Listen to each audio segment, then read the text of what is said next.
ஆண்டவர் என்னை தெரிந்து கொண்டார், ஆண்டவர் நம்மை தெரிந்து கொண்டார், நம்மேல ஒரு அபிஷேகத்தை ஊற்றினார், நமக்கு ஒரு நோக்கத்தை கொடுத்தார். அந்த நோக்கத்தை செய்து முடிக்கும்படியாய் கர்த்தர் ஒவ்வொரு நாளும் என்ன செய்வாராம், நம்மை நடத்தி கொண்டு போவார்.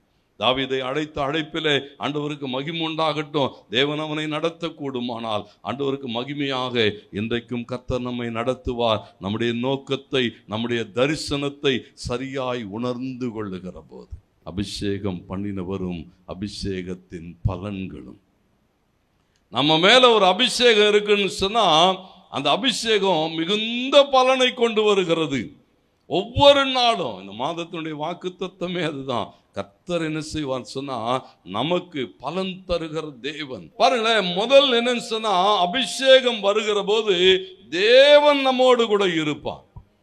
என்ன நன்மைன்னு சொன்னா வானத்தையும் பூமியையும் உண்டாக்கின தேவன் நம்மோடு கூட இருப்பார்.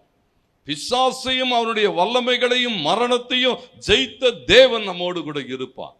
அந்தகார வல்லமைகளை நிர்மூலமாக்கி ஒரு பெரிய ஜெயம் எடுத்த கிறிஸ்து என்ன செய்வாரா, நம்மோடு கூட இருப்பார். மத்தேயு 28:20 அப்படித்தான் சொன்னார், நான் அபிஷேகம் பண்ணுகிறேன், உன்னை அனுப்புகிறேன், நீ போ, இதோ உலகத்தின் முடிவு பரியந்தம் சகல நாட்களிலும் நான் உங்களோடு கூட இருக்கிறேன். ஆமென், ஹல்லேலூயா. ஏன்னா அந்த அபிஷேகம் என்ன செய்யும் சொன்னா தேவ பிரசன்னத்தை நமக்குள்ளாய் கொண்டு வரும்.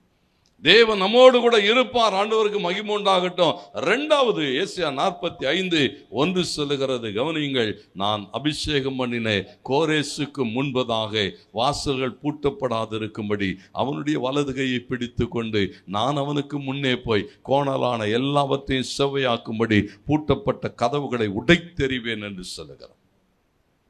அபிஷேகம் என்ன பலனை கொண்டு வரும் சொன்னா, உனக்கு முன்னாலே ஒரு திறந்த வாசல், ஒருவன் உன்னை மேற்கொள்ள முடியாதபடிக்கு தேவன் கூட இருப்பார். கர்த்தருக்கு மகிமை உண்டாகட்டும். யோசுவா பார்த்து அப்படித்தான் சொன்னார். யோசுவா 1:5 சொல்லுகிறது, யோசுவா பயப்படாதே, கலங்காதே, தைரியமாயிரு, போகிற இடம்லாம் நான் கூட இருப்பேன், நீ உயிரோடு இருக்கும் நாளளவும் ஒருவனும் உனக்கு முன்னாலே எதிர்த்து நிற்கிறது இல்லை. ஏன்னா அந்த அபிஷேகம் என்ன செய்யணும்னு சொன்னா நம்முடைய வாழ்விலே ஒரு பெரிய வெற்றியை கொண்டு வரும்.